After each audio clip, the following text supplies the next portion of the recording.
Hey everybody, this is Cameron, and today I am here with none other than John Thorne to talk about a number of very cool things happening in the David Lynch Twin Peaks fan community. John, thank you so much for joining me. I really appreciate it. Today is a big day, and so I'm thankful that you reached out. You said, "Are you going to do a show?" And I was like, "Actually, I was planning on it," and was trying to figure out who I was going to have as a guest, but then you volunteered, so here you are. So thank you. Yeah, thanks for having me. It did seem like it was a big deal today, and I wanted to talk about it. I figured someone was going to be. I figured you'd be talking about it, so Yeah. I thought Well, I'd check with you. I really appreciate it. So let's start with there are two auctions happening right now on the Julian's auctions site. There's a David Lynch auction, which is I was actually quite surprised at the amount of stuff that is being auctioned on there. But you just brought my attention up to this amazing thing here, and that is what seems to be the original concept map, hand drawn and signed by David Lynch, of the Twin Peaks map. Yes. Is currently being auctioned off with a current bid of $17,500. So it's out of my price range, but I know you wanted to touch base on this. Yeah, this is. I consider this item to be probably the greatest of all Twin Peaks items. And I will say too, it's out of my price range. I'm not going to be able to get this. I did think of what I could sell today. That it maybe, what if I could get some money? But this is by itself, it's a piece of original David Lynch art. So Right. that alone makes it worth, desirable item for sure. And it's Sure. signed by Lynch. But it is the original piece. I think it's the when I say original, I mean it's like the first thing or one of the first things Lynch ever did. He made this map, and it's been reproduced in a number of places. I know way back in 1990, I think it was in People magazine or Time magazine or something. They showed this. So he did this probably before or right around the time he was writing the pilot with Mark Frost. So it's like the first Twin Peaks item, and it's an original David Lynch piece of art. I consider it the holiest of the grails. If I could have one thing, it would be this. And so this is not part of the David Lynch auction that is currently up. It is still being, I think it's still being hosted by Julian's, which is the place that has the other auction. And you can see there, it's signed there on the back. Oh, it says 1989, 1990. So is that a thumbprint? And it might be a thumbprint. Yeah. Yeah. Wow. And so, I'm going to keep my eye on this. I'm going to be real curious as to what it goes for. I've had a couple people contact me today and say, the story they've heard is that Tony Krantz, the agent who brought Mark Frost and David Lynch together, that he has said in interviews that he received this from David Lynch at the time they made the deal for Twin Peaks. So this is only speculation on my part, but perhaps this is Tony Krantz's piece. He's put it up himself for auction in a separate auction. I don't know that. I'm only guessing and, repeating some things that people have told me.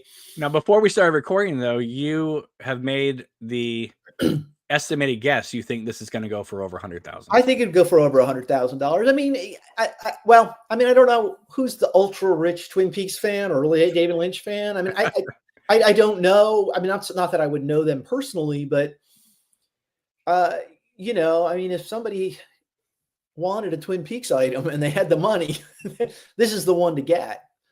So I wouldn't be. It says it's estimated between 40 and 60, but I think it's going to be way more than that.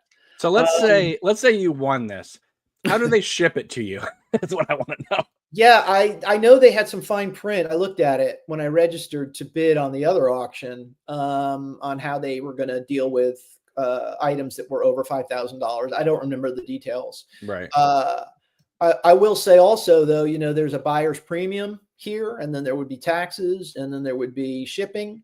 So let's say it's $100,000 is the end bid. It's way more than $100,000 in the end. You're going to pay $140,000 maybe with the taxes and the premium. So maybe that will keep it from going that high. Maybe that's why they've got it listed here as 40 to 60. I don't know. I don't know. Right. All right. So let's go to the main auction that's happening, and that is over here.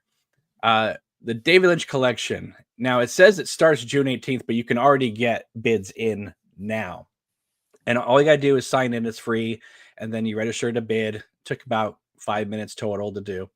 I have to ask you, were you as surprised as I was that at the amount of stuff that was on there, and also what was on there? Because it just seems like they found anything that he owned that could collect a decent price. They put it on there. A little bit surprised. I started to think of the scenario and having had to deal with parents who've passed away and deal with stuff. I ended up trying to donate as much of the things that they had, and I'm sure they looked at some of these things, whoever was involved, and I don't know who's behind it, but I assume the family to some extent, and they thought, well, some of this stuff may be worth something to somebody, and so why not try to sell it? I don't, begrudge them that at all. Some of the woodworking things and furniture, and sure, absolutely. I did see one comment though online, which I understood, which was saying that where they said some of these items really belong at a museum. It's sort of to borrow an Indiana Jones phrase, but I understand that the sentiment. I think that we're seeing only a portion of the items, and I think the real golden things, like I would say, if the family owned that Twin Peaks item, it probably would not be up for auction. That Twin Peaks map, the one we were just talking about. Yeah. I think there's a lot of original stuff and art. And again, I'm strictly speculating here. Yeah. But I think there's some things that they may be preserving and maybe they do want to put on display someday for the public. Make no mistake, in our lifetime, there will be a David Lynch archive, museum tour of a show that goes around the country. Yeah. Yeah, I hope so. All right, so let's take a look at just some of the items. I like the fact that they were the espresso grinder, and I was surprised by some of the Twin Peaks memorabilia, the cups, and all that. The deer head here, I don't know if that's from the pilot. I don't think so. But I don't think so, because I think that was an item that was on location when they came in to shoot the pilot, and it stayed there. So right. I do like the coffee table. The hot pink velvet sofa would be a nice touch, but I don't think my wife will go for that. I will say I did put 2 bids out there. I'm already outbid. I did think of you a lot though, because these Winky prop menus, I thought that you'd probably get a kick out of those. Well, those are one of the items I'm strongly looking at. Right. And my guess on that item, not to spend too much time on it, but there's 4 menus. So whoever buys it or wins the auction, right, will I think most likely put at least 2 of them back out there for people to bid on somewhere, eBay or something. I mean, that's what I would do if I got all 4. Sure. And maybe I will, but I have not bid on anything yet. And it's already pretty high. Right, it's $12. I would sell a couple of them, to make up for. Right. Now, here's something that kind of broke my heart a little bit, and is that a Ronnie Rocket unfinished film screenplay, one and annotated. Yeah. If they're selling this, then there's no hope for this to ever get made. We don't know what the state of other scripts or whether there's other copies, or I mean, now I'm not advocating somebody else making Ronnie Rocket. I'm just saying that to see unproduced scripts of David Lynch go for sale just means we'll never see it. Yeah, I guess on January 16th of 2025. I was already there. But well, just when it's right in your face, when you're yeah, going through the I think what's fascinating about these, and I haven't looked closely at these, is how much annotation is in there and what Lynch had to say, because it can give you insight into his. Because the Dream of the Bovine, remind me again what that was. It says unfinished project script. That was another film he was going to do. I can't remember. I could look it up in like literally 2 Was that the one that was that was like blowing Jennifer's mind when she read it and she said this is going to be the craziest thing he ever made? There was Ronnie Rocket, and there was One Saliva Bubble, and there was Dream of the Bovine. I think were 3 scripts that were, getting close to being actually made. Right. So. I'm kind of shocked that the Crumb poster is going for nearly $1,000. Yeah. But is it signed by Lynch? Maybe. It is signed. We have Lynch's Sony A7R. Now, I wonder, was this the camera he was shooting all the weather reports on? Because I think that would be a nice collectible to have that camera. Yeah, I don't know. Good question. I mean, if you recall in like some of the behind the scenes footage of the return, and he's in the sheriff's station when Freddy's going to punch Bob with the green glove, he's using that little camera. He's doing these little like moves. Right. I don't know if that's the camera. I don't know if we can know. Right. All right. Let's there is just a tremendous amount of stuff here. There's a lot of equipment and furniture and but there is furniture that he made, which I think is really cool. Yes, there's no question. Yeah. I mean, if it was just some random table, I honestly, wouldn't think about it. But there's one of the items that I was outbid on was a desk, and I thought that would be a really cool thing for my office to have that for my computer desk there. Sure. Now there is something we'll get closer to. I know that there are a number of wrapped in plastic magazines on here. Do you want to talk about that while I'm scrolling? Yeah, I was really happy to see that on there, I guess, because when at a certain point when we were publishing Wrapped in Plastic, we made regular contact with Lynch's office. And so we were essentially, we would consult with them every once in a while. Something would come up and we would check with them, and they were very kind to us. And so we had kind of a communication going back and forth between our production and Lynch's office. And so we started sending Wrapped in Plastics there to him, to the office. And I know that he saw them because he commented on it to us at one point. And also there's photos of him looking at issues of Wrapped in Plastic. But the fact that they're all still there meant that he kept them. And so, so those are the issues. Those are the legitimate, and that's a legitimate item. Those are ones that he owned and I know he looked at. So it's pretty cool. I like David Lynch's personal collection of Blue Velvet related records with the Roy Orbison. That's kind of fun. Yeah, that is pretty cool. Mm-hmm. And I like the fact that he had a Clockwork Orange poster. Yeah. And he had the soundtrack for Roar. That was a great touch. Now, what do you think about this Black Lodge red curtain? I've seen a website say that this is the original season 1 or pilot, international pilot ending Black Lodge set, and that's not true at all. The floor wouldn't be correct. No. They didn't do that. You know what it might be, and I don't know. I honestly haven't clicked on it, so it may give you some more information if you click on it. Yeah, let's do that. What does it say? It just says Black Lodge style red curtain and zigzag rug. David Lynch's personally owned red curtain and black and white zigzag rug in the style of the Black Lodge.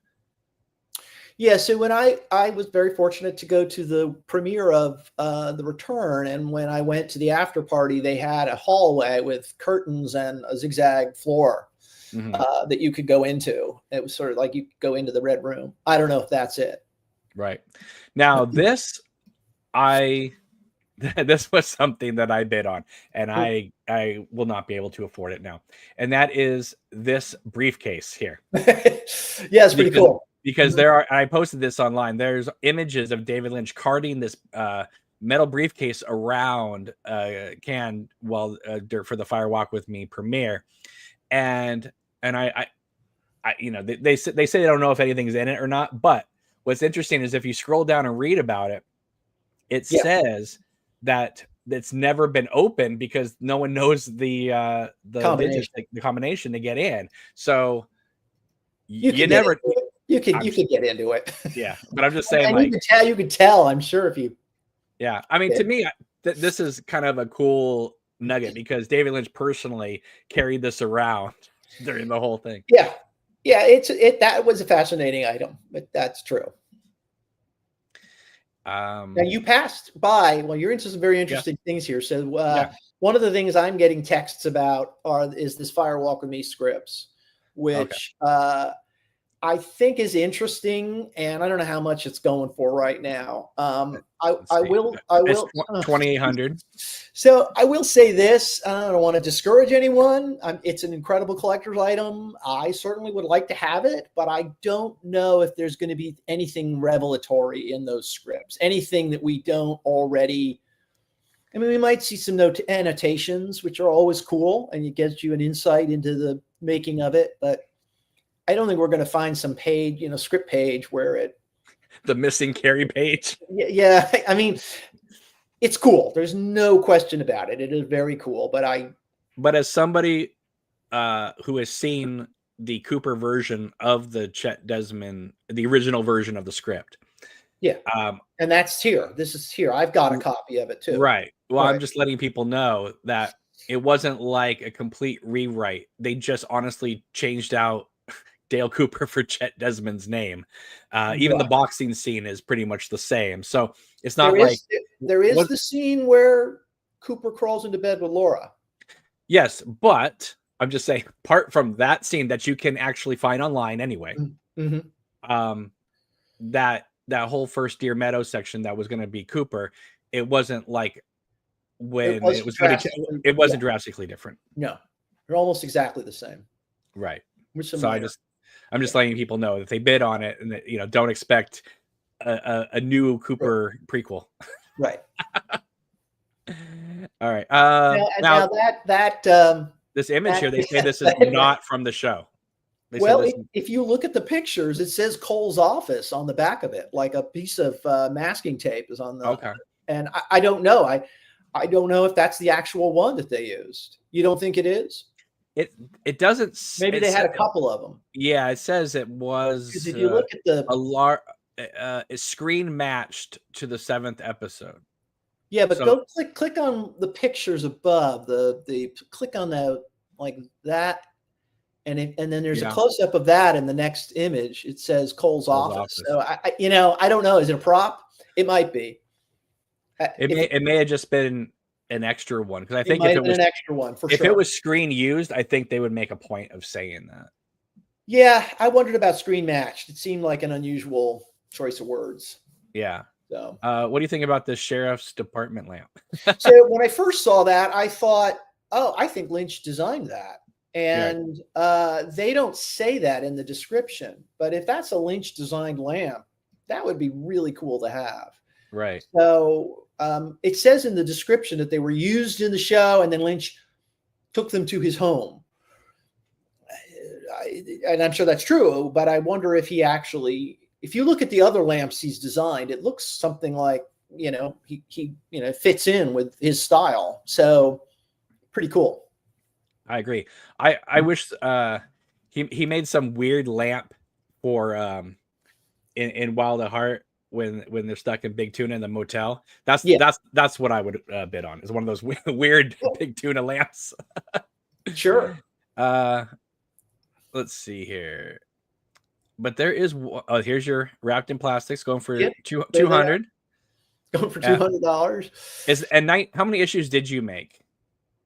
We did 75 issues total. I don't know why there's only 19 there. Right. Maybe some got lost. We didn't start sending it to him until later in the run. It must have been in the 50s or.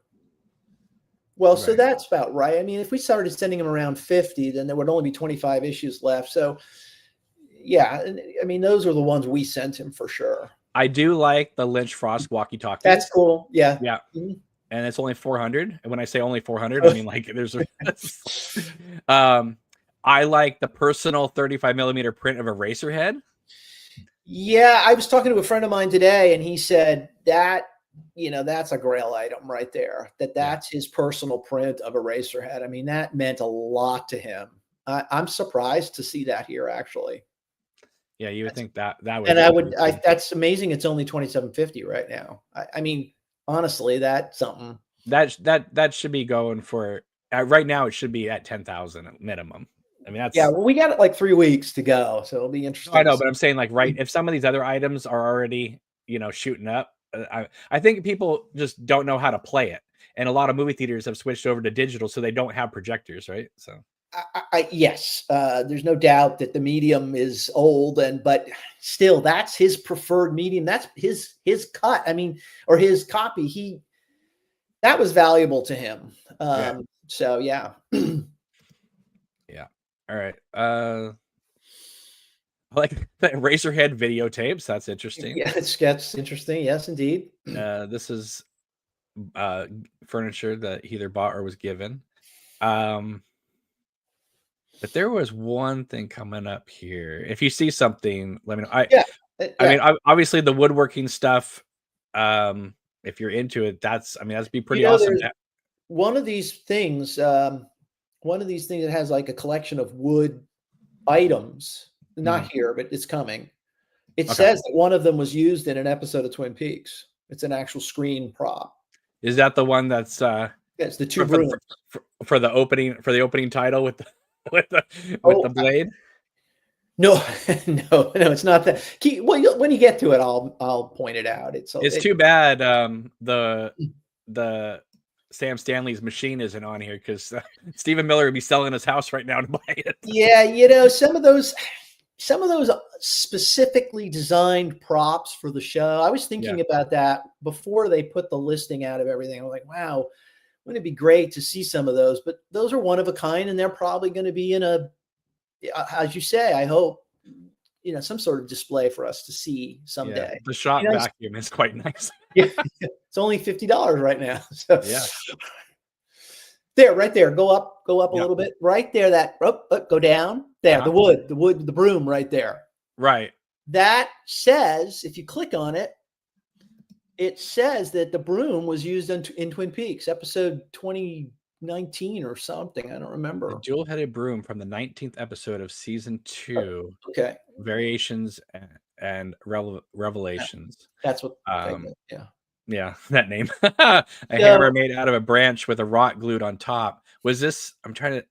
Someone in the chat, please let me know, like, just off the top of my head. I can't think of it, but let us know, like, where you think it was used. What scene? Yeah, it says it was from the 19th episode. So, I mean, if he made it and it was used in the episode, that's pretty cool. It also shows, John, that he was there during season 2. He was.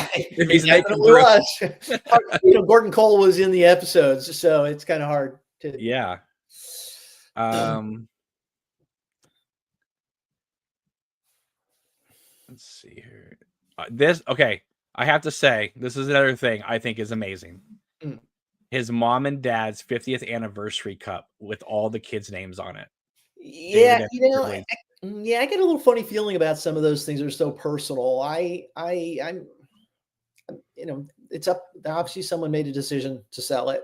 Not what I'm suggesting. It's cool to look at. Yes, it's not just some random shoes that he had, once upon a time. This is something really personal of David Lynch's. Yeah. And it is very interesting to look at. I don't know if I'd feel comfortable owning it. Well, I'm just saying, like that. No, sure. You would definitely be connected in some way having that in your house. The old VCRs. You know what I wish they were selling were his recorded A&E true crime documentaries. He apparently was always making. Like apparently, the ones that he recorded. He recorded on TV. Actually, that would be very cool. Yeah, that would be really interesting to see. There is one thing in particular. Yeah, I like this easel thing. I thought about this for my because my kid loves to draw, but it's already at $400. So Yeah.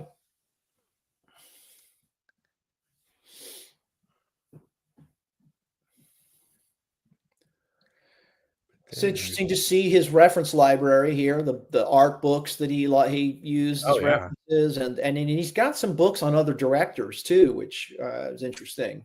Yeah. I mean, he obviously was a reader. Yeah, I mean, he had some references, reference materials that. And I was surprised to see there was a Blue Bob item in here as well.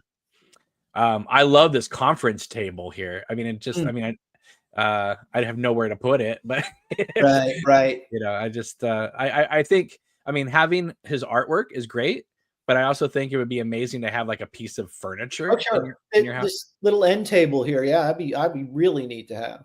Absolutely. Yeah. Oh, here's his personal 35mm print of Inland Empire. I don't remember seeing this earlier, but here it is on I don't film. remember seeing that earlier either. I missed that. That would What was be another great thing to have. Yeah. But a 35mm print of a high 8 tape. Yeah. Now, okay, so I have to ask you about the Luna Lounge prop matchbooks. Yeah. Yeah. That's cool. Yeah. I don't know how many you get in there. Right. But I'd only want one. I don't need a, but are you looking for something in particular? Yes. Okay. Yeah. Yes. But if you see something you want me to stop, Yeah, if I see anything. Yeah. I'm just seeing like just kind of furniture right now, and not ones he made. So, And I think some of this art he was gifted. He was given it by right. other people, and then it meant something to him. And but there's a lot more now on here than there was earlier, I'll because have to go through it again. Yeah, I mean, Yeah. I'm seeing a lot more Well, art. what's that? That gift filmography poster, was that It's there the before? Mike Baldridge gifted Lynch filmography print.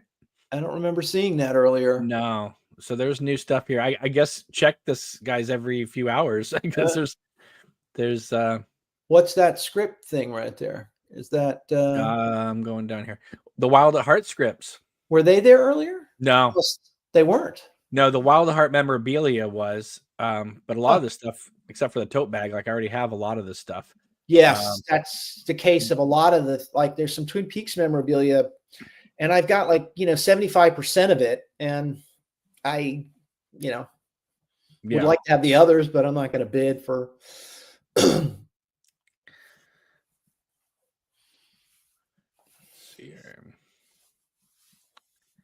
Yeah, there was one thing that actually, I mean, the Berlin Wall fragment, that was surprising. That was interesting. Yes. 450. Wow. Oh no, those games weren't there, and neither was that lunchbox with trinkets. Whoa, what are those? Lunchbox with trinkets. That was not there earlier. Yeah. And the board games was not there earlier. Board games and puzzles. I don't think the car and automotive books was there. I don't know. No, there's wow. There's we're discovering it as we go. Yeah, this was the desk I bid on right here, the laminate desk with metal legs. I was like, because I've been looking for a desk like that for a while, and I'm like, oh, this would be great. Let's see here. His exercise bike, that was not here earlier. Yeah, I don't recall seeing that. Yeah. Huh. Interesting. Yeah. I don't think those travel mugs were there either with the David Lynch coffee. No. Wow, I thought we get to the bottom by now, but I think there's new stuff popping up. So yeah. Let's see here. Then there's the Blue Bob. Yeah, there's the prop cans. Right. And that's it. Is that it?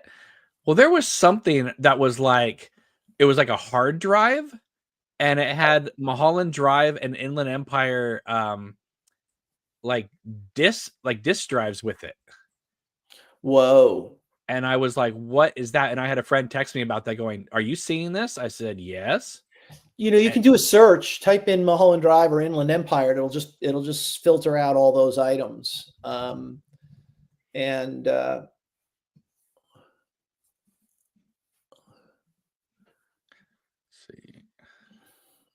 is that it? No, 2 sets of photo headphones from Inland Empire and The Big Dream. You know what? It's taken off. I wonder. That's interesting. I don't recall seeing that. I'm sure it was there when I was looking. Let me see. Let me see if I think Uh, I texted it to somebody. the link. Yeah, let's see if this thing is off. Yeah, Yep, it's been taken off. you That thing was legit, know what might have been on there? but The original cut of Mulholland Drive.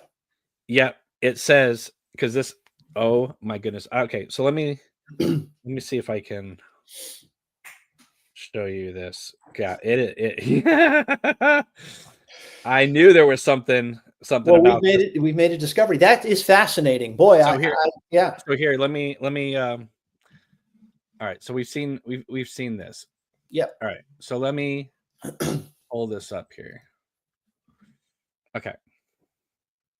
Says David Lynch, Inland Empire, hard drive, and Mulholland Drive zip drive with others. And there's the hard drive and the discs. Mm-hmm. And it was nobody was paying attention to it earlier. And a friend of mine who is into editing and effects and all that said, he goes, I'll bet you there is Inland Empire footage still on those discs that have never seen the light of day. And Mulholland Drive, it could conceivably have that original cut. And there is footage from Mulholland Drive that was never in any cut. Right. There are scenes that were deleted from every version of it, and they were shot. I know they were shot. So, right. So we have love to see that. Obviously the singer in the back room, right? In Club Silencio, yes, there was a scene. There's the morgue scene, and there's a morgue. That's the scene. That's the one I would love to see that. and then that other scene. It was never shot, but where the producer Neil, remember he got dressed up. Yeah, he was like going to come in and not rescue, but he was like an EMT who comes. Right. No, they never shot it. They were out of time. Right, never shot it, but they were dressed to do a scene of bringing out Naomi Watts's body at some point. They did shoot though. They shot the scene at Club Silencio with Rebecca Del Rio and her manager, right? And that was cut. And they also shot the scene with the 2 detectives at a morgue, and there was a morgue attendant, and they're examining the body of a woman, and we can't say for sure who that was. It might have been Laura Harring as Rita. It might have been the woman who was playing the Diane Selwyn character from the pop. Not to get into the weeds here, but right, that would be like golden if you could find that scene, because it would help you understand maybe Lynch's thinking on how he rearranged. Are you on the same page as me as thinking that while we can't say for sure what it is, there was something about that made them pull it off? Yeah, I think so. I do. I think you're right. I think that was something that slipped through, and somebody, maybe Sabrina of all people, she would probably be aware, right. Like, oh, we cannot just show it one more time, because you should take a screen capture of that, because that right there is, the hard drive. Going to get the hard drive, and look, they have the zip drives here, and it says right here, David Lynch, Inland Empire, hard drive, and Mulholland Drive zip drive with others. When I saw that, John, I thought, I don't know what this is, but somehow I think you need to have this. And then I got a text from a friend who was saying, like, what, I think we need to get this. And clearly we needed to get this, and we wouldn't have gotten it anyway, because they would have pulled it off anyway. But that's something. Yep, that's fascinating. Yeah, you don't know what's going to happen. There are, somewhere in Lynch's offices and files and computer files, there is footage, and there is a shot material that never went into cuts. Yeah, I've heard there is a initial 6 hour Inland Empire cut, and he just whittled it down and whittled it down and whittled it down. So, I don't know if that'll ever surface. Who knows? So, yeah, I just hope maybe they find some of the missing pieces from Fire Walk with Me that we still have not seen. Yeah, that would be That would be great too. I mean, I'm not saying to put them in with the missing pieces because I know you have a whole thing about, but I'm saying I would love to just see it I as would an love to see them, isolated of thing. course. Yes, Yeah. anything that he filmed that. I mean, I know he had a philosophy about what he shot and whether, if it was integrated, then it became very legitimate. And, if he took it out, he didn't want people to see it because he didn't want to mar, I guess, the work.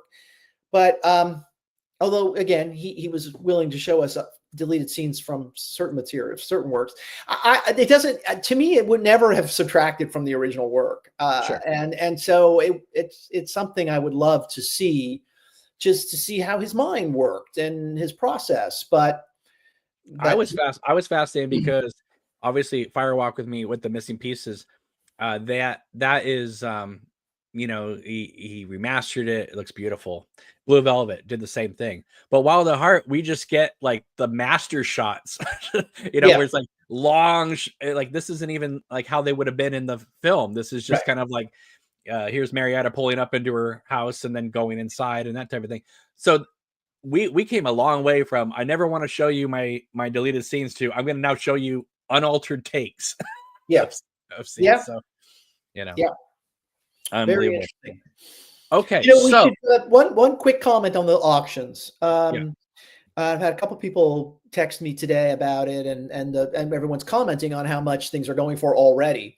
Their prices have gone up, and the bidding is 3 weeks still away to continue.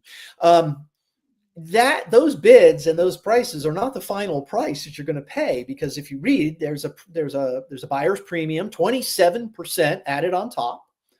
And then you would have shipping and taxes to pay for whatever, if you bought a big item, if you bought a piece of furniture or something. You look at something like, let's look at that atomic explosion picture, which is big. And let's say it goes for $4,000. Well, you got to add another 25% or more just for the premium on top of that. So there's another $1,000. There's $5,000. Then you got to pay for the shipping for a large item, and you probably get it insured. So you're talking maybe another $500. And then what's taxes? Another $500 on top of that. Okay. So are we looking at? Don't forget $4,000 bid is $6,000. And don't forget, if you live overseas, the Trump tariff that's going to be put on. Well, I don't think it'll affect this, but you never know. So these. I'm factoring that in. I haven't bid on anything. There's a couple of things I've got people texting me now because they're watching this. Hi, Josh. It's good to see you, Josh. Josh Minton is texting me. I keeping in mind when I haven't bid at, but there's a couple of things I want, and I'm keeping in mind that whatever I bid is not the final price. It's going to be way more. Well, significantly more than. Anyway, here's what I have. Throw that in there. Let me just play a devil on your shoulder for a second here. Convince the missus to downgrade to like a studio apartment, sell your house, buy that Twin Peaks map. I have a couple of very rare comic books. I have some very, very valuable comic books and I thought about it today. I was like, could sell a couple of those and then I'd be in the running for that piece of art, but it's too risky. Well, what you could do is bid knowing you'll be outbid, and then you can say to yourself, I bid on it. You know what? I was very, very lucky in 1990. I've told some people this story. When Twin Peaks had just come on, David Lynch had an exhibit in Dallas, Texas, which is where I am. And I got to go and see his charcoal drawings, the originals at a gallery here in Dallas. The Twin Peaks one was not part of it, but it's sort of the same style. And they were for sale. I wish they were $250. He had these beautiful, beautiful 250, 300, 400, and I don't know. I was 26 or whatever. And, barely had enough money to, pay the car insurance. And there's no way $250. It was just, I wish I bought one of those. I wish I'd got one of those.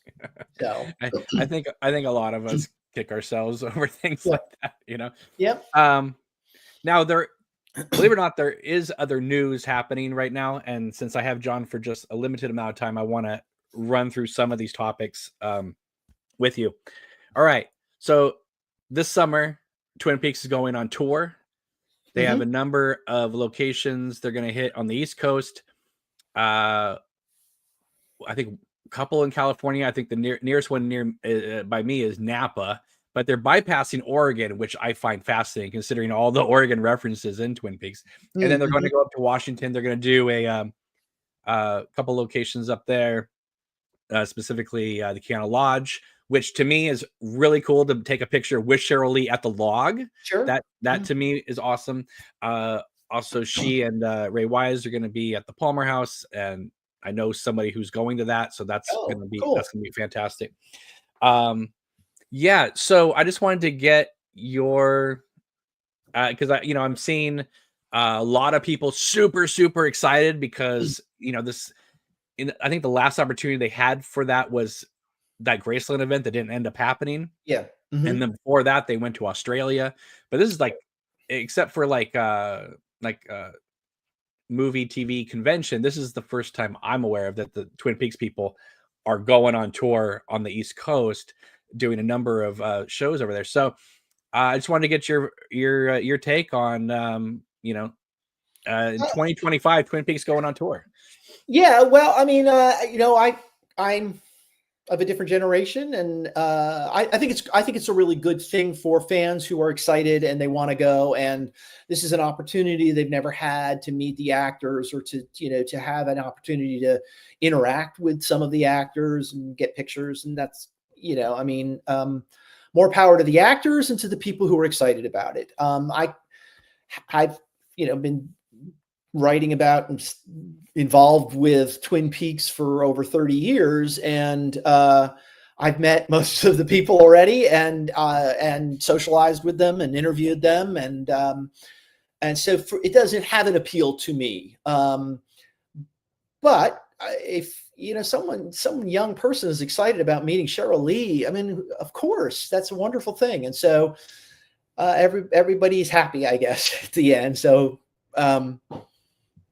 I give it a thumbs up, I guess. I guess for you, it would really take something special to make you jump out of your seat and be like, I want to go to this thing.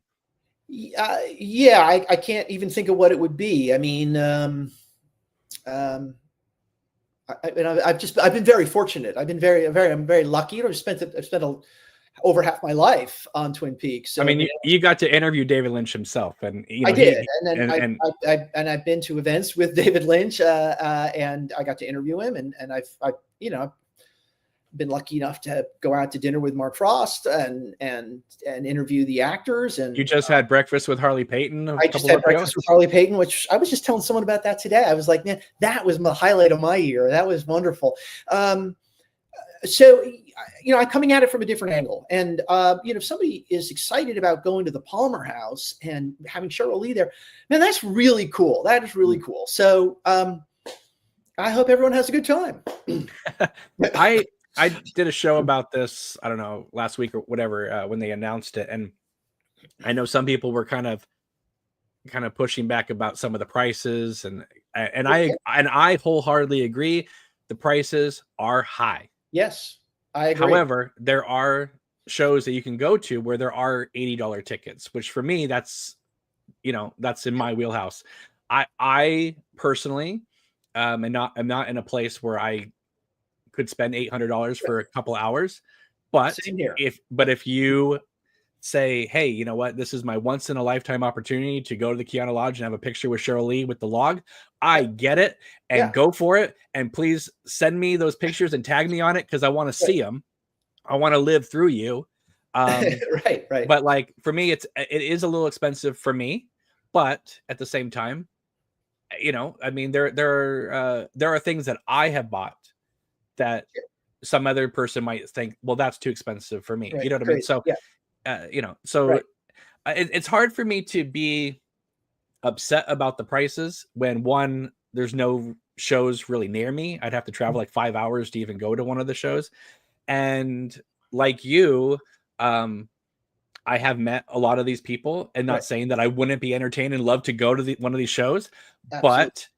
but you know, it is a lot of money to go and travel, stay overnight, and you know, I don't know. It's just it. I guess what I'm saying is, if you can go, have fun, awesome, Right. you know. No, you know what? I mean, But I kind I won't be there chronicling it, you know, from behind the scenes because you know, I can't even yeah, get to one of the events. I have an unusual relationship with Twin Peaks, but I'm thinking of, like, say somebody were to say to me, "Hey, you've got an opportunity to go visit the set of Star Wars and Mark Hamill's going to be there." You know, I mean, that would be a dream come true to be able to do that. I'd pay money, I guess, you know, within reason. Or you get a chance to go visit Wes Anderson on set while he's filming his new movie. I mean, that would be an incredible thing. And these are things that I have a distance from, and I'm an unusual place where I have a real close relationship with Twin Peaks. I get the prices are very expensive, but they're not as expensive as these auctions. these auctions, yeah. You know, I wonder if some people are like, they've already bought their tickets for the Twin Peaks tour, and now they're like, oh, I can't bid on anything. I will say this: if this was 2015 and they were saying for $800 you can spend 30 minutes on the Red Room set watching David Lynch set up the camera, okay, yeah. I'm paying it. Yeah. I mean, right. So it's all, I guess it's all relative, yeah. But like, yeah, I would pay $1,000 to spend 20 minutes on the Red Room set sitting in a chair, yeah, watching David Lynch talking to Peter Deming. Maybe he just gives me a little wave, and that's it. Like, I'll be happy. Yep. No, you know, when I went to the premiere, there were a couple of folks there who had bid on the, you could bid, I think they had 2 tickets available for the public to bid on, and money all went to charity, which was wonderful. And there was a couple of guys there. Warren Friedrich was one of them, and they were there. And man, I would have done that.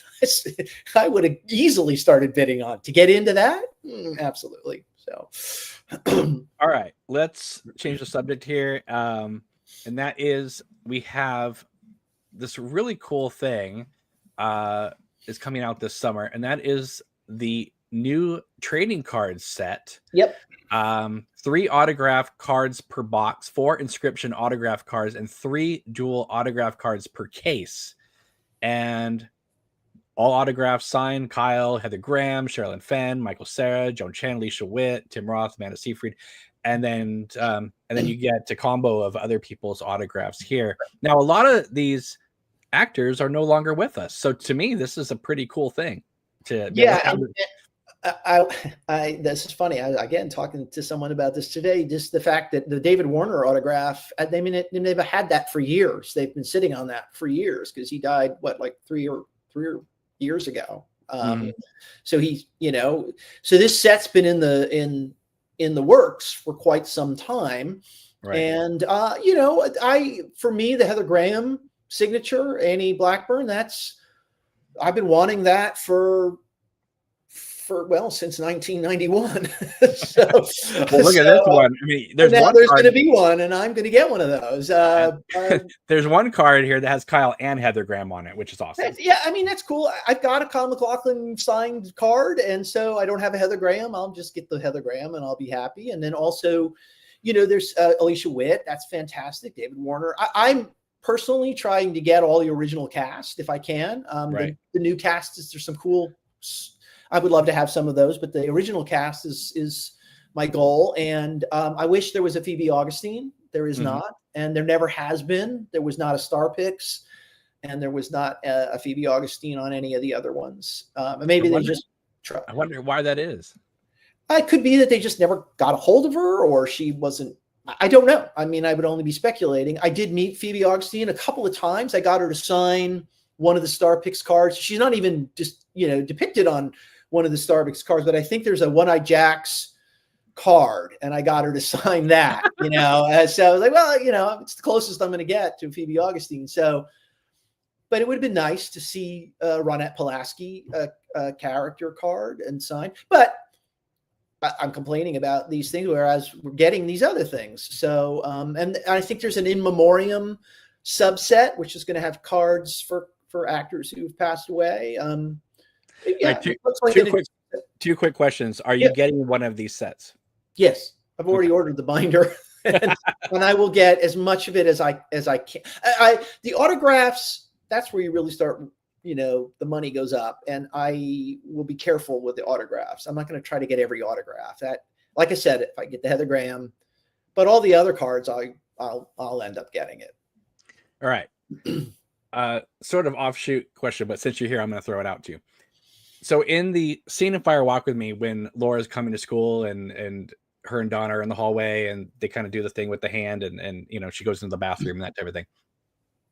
Do you think there was a missed opportunity to have in the background Ronette Pulaski? Just where we not that it calls attention to her, but just have her in the background because she went to the school, right? So yeah, I guess I never thought of that. I mean, sure. Instead of just introducing her with a caption. Was Phoebe Augustine ever on location for Fire Walk with Me, or was she in LA for her scenes? That's because the set for the Pink Room and the set for the train car, I think, are all LA, right? See, I thought Heather Graham only shot in LA. But our friend Josh Eisenstadt informed me that the hospital scene was filmed with her in the gurney was filmed in Washington State. If Josh says it's true. So, yeah, but I thought that maybe she just shot in LA because of Laura's room being the set. Yeah. When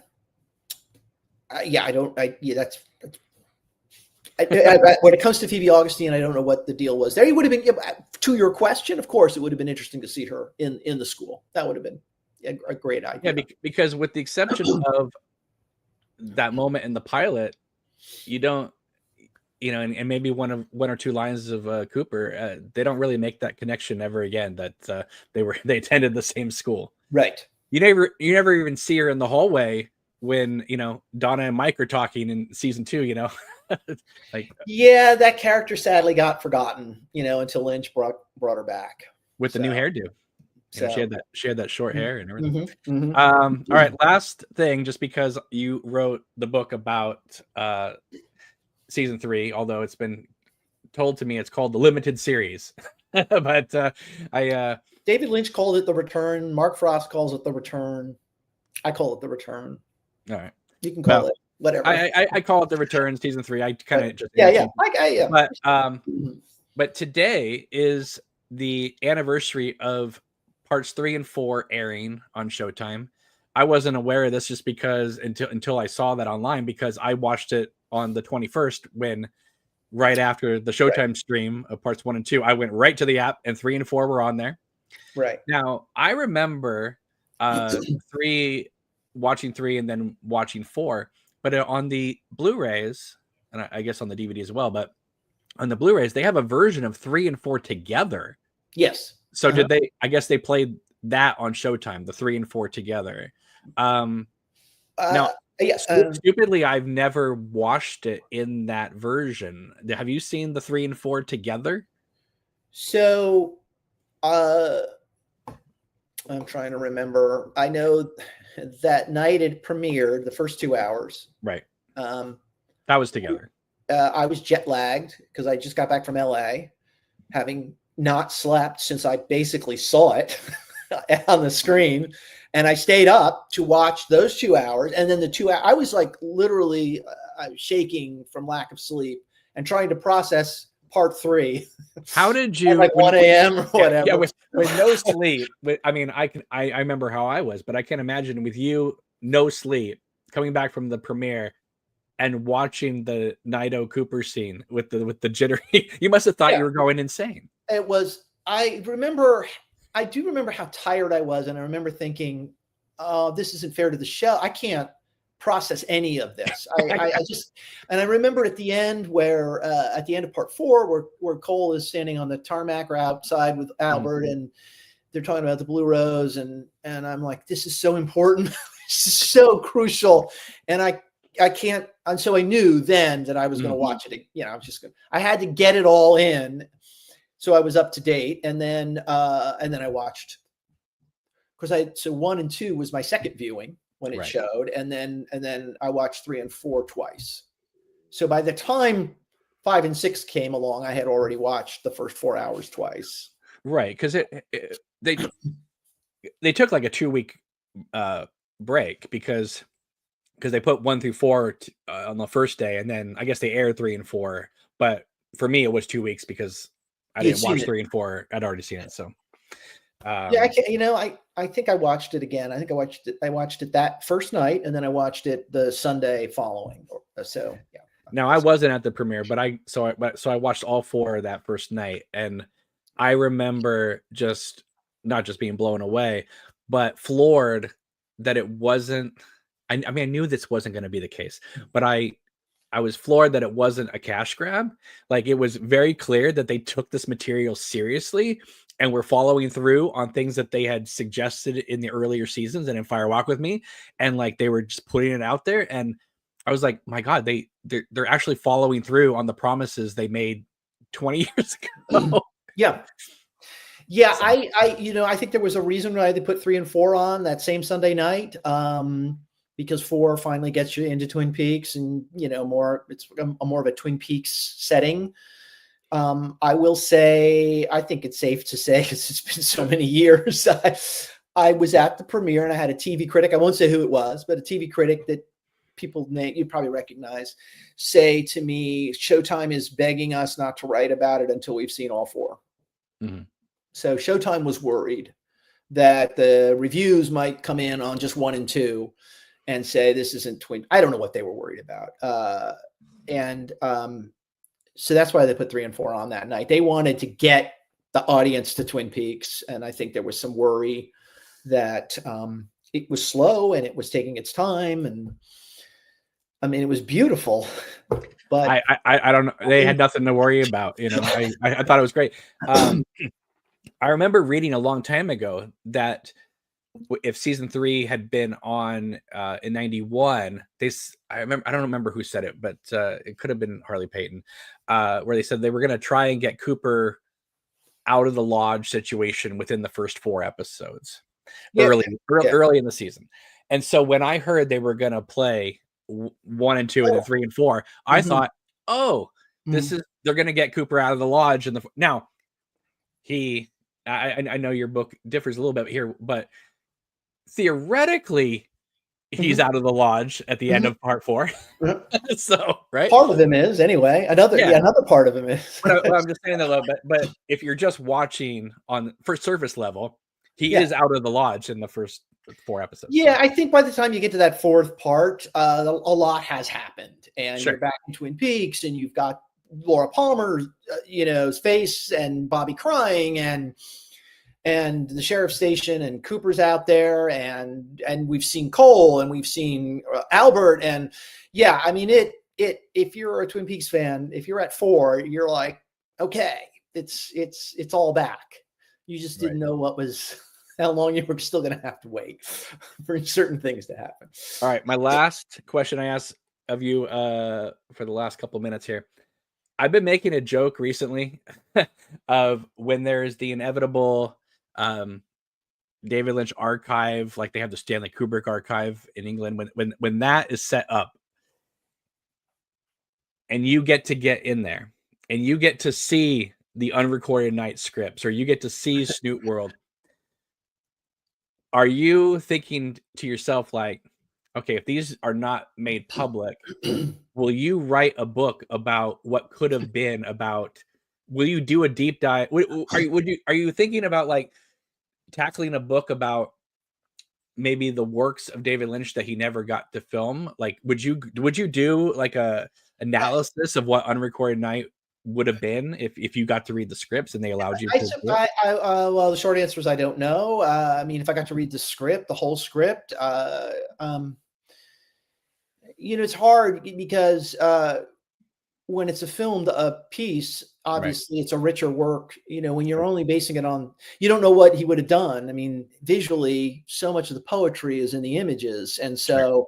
But I mean, I guess it's possible. If I mean, somebody will. If it's not me, I mean, somebody's going to write about the works that he people have already too, but Right. but if we get to see some detail about what they were going to do, sure. Well, I mean, I hope they do more. If unrecorded night scripts exist and they're going to, you know, come public somehow, I do hope that they print them as a book that we can all buy and Right. read and imagine what Right. might have been.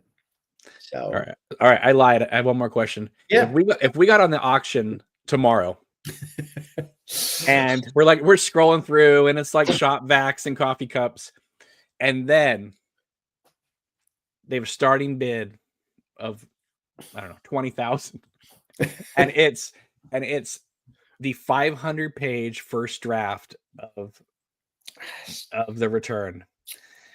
Ben Durant already texted me today. Where's the script to the return? So I said that would be, I would go out of my way to get that. I'm sorry if I'm jumping on your question. No, that is my question. That, to me, I think at that point, you, me, Stephen Miller, Ben Durant, all us, we should just pull our money together and create a middle space for it to be held, and we can all go and reference it. Yeah, and so there's probably multiple versions of the script, and I say that because I think Frost probably has the initial finished 9-episode script, and they both expanded, and then Lynch expanded even further. How much of that exists in scripted form, I don't know. But then there was essentially a final script, which was the one that Corey Glazer would have to carry around with her and make sure everybody's getting their lines right. And that's essentially the shooting script, which I don't think would give us much different than what we see on screen. No, I'm talking about the version that Kyle sat and read from. Yeah, see those, and I've heard that that was in a locked room. I mean, have you heard that story? That it was in a locked room, and if you wanted to read it, you had to leave your phone outside, and you had to go in and sit.